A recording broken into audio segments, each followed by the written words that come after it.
నమస్తే SR7 news కి స్వాగతం. తడిసిన ప్రతి గింజ కొనండి. కలెక్టర్ కు మాజీ మంత్రి నిరంజన్ రెడ్డి డిమాండ్.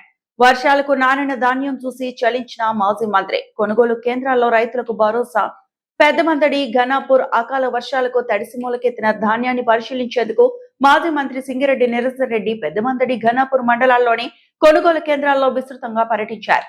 రైతుల కష్టాలు చూసి చలించిపోయిన ఆయన వెంటనే కలెక్టర్ కు ఫోన్ చేసి తడిసిన ప్రతి గింజ మద్దతు ధరతో కొనాలని డిమాండ్ చేశారు. ప్రభుత్వం 90 లక్షల టన్నులు కొంటామని చెప్పి 40% కూడా కొనలేదని విమర్శ. 3 కీలక సూచనలు. రైతు వేదికల్లో ధాన్యం నిల్వలు చేయాలి. లారీలు లేని ట్రాన్స్పోర్ట్ ఏజెన్సీలపై విచారణ జరపాలి. తడిసిన మొలకెత్తిన ధాన్యాన్ని మద్దతు ధరతో కొనాలి.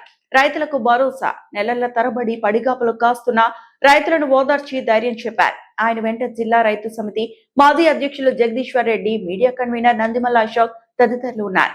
Reporting SR7 news reporter Wanaparthy జిల్లా ఇన్ఛార్జ్ కేపీ రెడ్డి. ఈ సంవత్సరం యాసంగిలో వ్యవసాయ శాఖ లెక్కల ప్రకారంగానే 65,42,000 ఎకరాలలో వరి సాగు అయింది.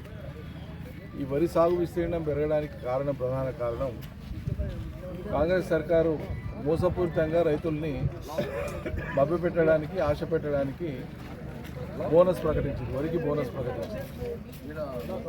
కొద్దిమందికి ఇచ్చే వరకు ఇస్తారేమో అనేటువంటి ఆశతోన మిగతా రైతాంగం అంతా కూడా బోనస్ను దృష్టిలో పెట్టుకొని పోయినసారి కంటే ఈసారి దాదాపు 6-7 లక్షల ఎకరాలు అదనంగా వేసినారు.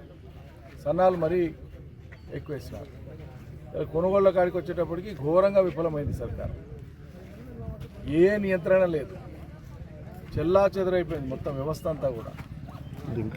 రైతులు పండించినటువంటి ధాన్యాన్ని కొనుగోలు కేంద్రాలకు తీసుకొని వస్తే కాంటా చేయడానికి, కొనుగోలు చేయడానికే 15 రోజులు, 20 రోజులు, నెల రోజులు.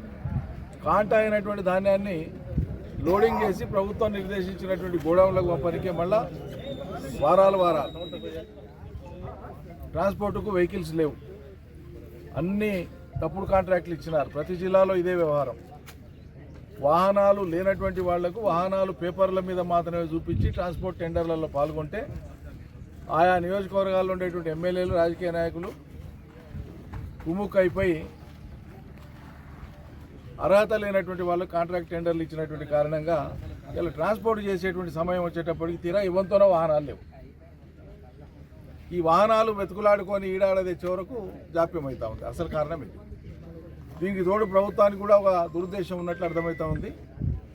రైతులకు నేరుగా మీరు ఏకండి వరి అని చెప్పే బదులు ఈ అష్టకష్టాలు పెడితే వచ్చేసారి వాళ్ళే పంటలు మార్చుకుంటారనేటువంటి ఒక దుర్మార్గపు ఆలోచన ప్రభుత్వానికి ఉంది. రైతులకు వేరే ఆలోచన రావాలని ప్రభుత్వం ఒక దుర్మార్గమైన పద్ధతిలో ఇటువంటివన్నీ చేస్తూ ఉంది. గతంలో పంటల మార్పు విషయంలో ఆయిల్ పామ్ను పెంచాలి, ఇతర నూనె పంటలు పెంచాలి, నీళ్లు సమృద్ధిగా ఉన్న కాడ వీలైనంత వరకు ఆయిల్ పామ్ పెంచుకుంటే రైతాంగానికి మేలవుతుందని చెప్పి ఆనాడు కేసీఆర్ సర్కారులో మేము పట్టుబట్టి ఆయిల్ పామ్ ప్లాంటేషన్ చేయించినాం. 2 లక్షల ఎకరాలు అదనంగా మా ప్రభుత్వం వచ్చినాకనే ఆయిల్ చేయించింది ఆయిల్ పామ్ ప్లాంటేషన్. అదే కంటిన్యూ అయితే ఇంకొక 6-7 లక్షలు అయిపోవాలి ఇప్పటికి. కానీ సర్కారు వచ్చినాక దాని మీద దృష్టి పెట్టలేదు. అదేవిధంగా ఆనాడు ఏమన్నారు, కేసీఆర్ వరి పోయేద్దంటున్నాడు అని చెప్పి మా మీద బదనాం పెట్టే ప్రయత్నం చేశారు. మేమేం చేసినాం, ఏ రైతుకు ఏ రకమైన ఇబ్బంది రాకుండానే కొనుగోలు చేస్తాం.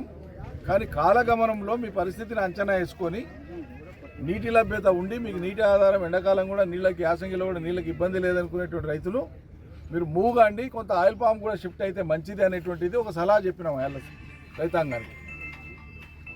రైతులు బాగుపడేటువంటి సలహా ఇవ్వడని చెప్పాలి కానీ రైతులు చెడిపోయేటువంటి విధంగా ఇటువంటి చర్యలు తీసుకుంటారు. ఇవాళ ఏంది, ఎక్కడ చాలా ఆశ్చర్యంగా ఉంటుంది మంత్రులు మాట్లాడేది, ముఖ్యమంత్రి మాట్లాడేది. మొన్న 4 రోజుల కింద ముఖ్యమంత్రి మాట్లాడుకుంటా 80% కొనుగోళ్ళు అయిపోయినాయి మాట్లాడుతుంది.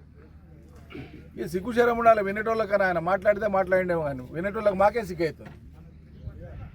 ఏ గ్రామం పోయినా ఎక్కడ కొనుగోలు కేంద్రాలు చూసినా కుప్పలు తెప్పలుగా ధాన్యం ఉంది. మేము దాదాపు కొనుగోలు పూర్తి చేసామని మాట్లాడతాడు. ఏం లెక్క ఇది? ఏం మాట్లాడతారు? ప్రజలు నవ్వుకుంటారనేది తెలియదా? ఏ ఊరికి ఆ ఊరు రైతులు టీవీలు చూసినప్పుడు అనుకుంటారు కదా, మా ఊరు ధాన్యం ఉన్నట్లే ఉంది, కొనుగోలు చేసినాం అంటున్నారు. ఏడ చేసింది అనుకోరా? ఏ ఊరికి ఆ ఊరు ఇంత ప్రజల్ని తిక్కోళ్ళు అనుకొని వ్యవహరిస్తారా? ఎవ్వడికి ఏం పడతలేదు. అసలు చాలా ఘోరంగా ఉంది పరిస్థితి. అకాల వర్షాలు వస్తాయి, జాగ్రత్త తీసుకోవాల్సిందే. కానీ వర్షాలు వచ్చే కంటే ముందే ఈ కొనుగోళ్ల ప్రక్రియ పూర్తి చేసే అవకాశం ఉండే కదా ఈ 7 నెలలు ఎందుకు చేసినారు? ఇక రోహిణ్ కార్తీ రానే వచ్చింది. ఇప్పటికీ రాష్ట్రంలో 1,50,00,000 టన్నుల వరి ధాన్యం వచ్చింది ఈసారి సీజన్లో యాసంగిలో. సర్కారు చెప్పిన లెక్క ప్రకారంగా మేము 90 లక్షల మెట్రిక్ టన్నులు కొంటామని చెప్పినారు. 90 పోయి తర్వాత ఏం చేసినారు, మేము ఇంకో 20% తగ్గిస్తాం దాంట్లో అన్నారు. సరే అదే అనుకుందాం. అట్లా అనుకున్నా ఒక 70-75 లక్షల మెట్రిక్ టన్నులు కొనాలి సర్కారు. మరి ఇప్పటికీ 40-45 లక్షల మెట్రిక్ టన్నులు కూడా కాలే వాళ్ళు చెప్పిన లెక్క ప్రకారం. 42% అయింది వాళ్ళు చెప్పే లెక్క ప్రకారం. కూడా మొత్తం రాష్ట్ర వ్యాప్తంగా 42% కొనుగోళ్లే అయినాయి. కొన్ని కొనుగోళ్ళు అయినాయన్నా రైతులు సెలదులుపుకొని ఇంటికి పోయే పరిస్థితి ఉందా? కళ్ళాలలో కొనుగోలు చేసి ఆడనే పెట్టిపోయినరు, తూకాలు చేసి గోడౌన్లకు పంపలేదు. ట్రాన్స్పోర్ట్ ప్రాబ్లం నుంచి వారాలు నెలలు అవుతుంది, దాని ఏం తడిచిపోతాం. ట్రక్ షీట్ జనరేట్ అయ్యి గోదాములో అన్లోడ్ అయ్యేదాకా రైతు మీదనే ఉంటుంది భారం. కొనుగోలు కాగానే రైతు ఇంటికి పోయే పరిస్థితి లేదు. ఆయల కేసీఆర్ సర్కార్లో కొనుగోలు ఇట్లనే ఉండేనా? మరి మా కాయల చేతనైంది ఎట్లా, మీకు చేత కాంది ఎట్లా? అంటే మీరు అసమర్థులు, రైతాంగానికి చేసేటువంటి చిత్తశుద్ధి లేదు, మీకు ఆ తెలివితేటలు లేవు, మీకు అది పట్టింపు లేదు, మీ దృష్టి అంతా వేరే దాని మీద ఉంది అనేటువంటిది అర్థమవుతుంది అలా రాష్ట్ర ప్రజలకంతా. ట్రక్ షీట్ దించుకున్న 8 రోజుల్లో కూడా ట్రక్ షీట్